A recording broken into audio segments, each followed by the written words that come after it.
مرحبا يا حلوين. اليوم راح نعمل معاكم كرات الكشك الأخضر المحفوظة بالزيت. تعملونها وتخلونها فترة، كل ما بدكم تطلعون منها كرة وتحطونها مع الجوز والبصل الأخضر والنعناع بحيل طيبة. لازم تجربونها وتعملونها وتكتبون رأيكم بالتعليقات، فلا تنسونا من الإعجاب. وتعالوا نشوف طريقة تحضيرها. راح نحتاج نص الكاسة من البرغل الناعم، نص الملعقة من الملح،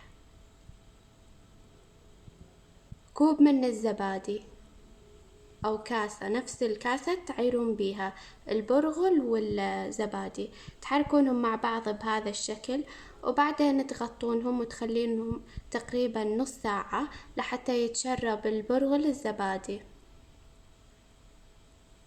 هاي بعد نص ساعة راح نرجع نحركهم مرة ثانية.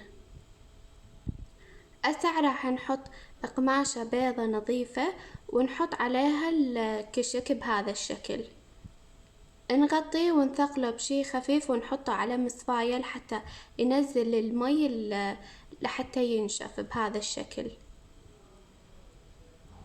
الحين راح نبدأ ندعكه بهاي الطريقة، ندعكه بس شوي، وبعدها نجيب قماشة شاش بيضة نظيفة نحطها بصينية نمدها، وبعدين نشكل الكشك على كرات بهذا الشكل، حجمهم حسب رغبتكم.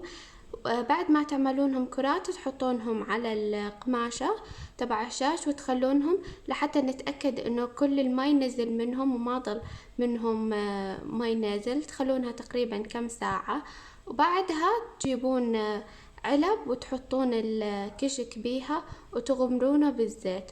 وقت ما بدكم طبعا تطلعون من الكرات حسب ما بدكم، وتحطون تفعسونها بهذا الشكل، تضغطون عليها وتحطون بصل أخضر ونعناع وجوز وتاكلونهم بفطور أو بالعشاء بحيل لذيذة. لازم تجربونها وتعملونها، غمسوها بالخبز مع كاسة شاي، ألذ من هيك ما في.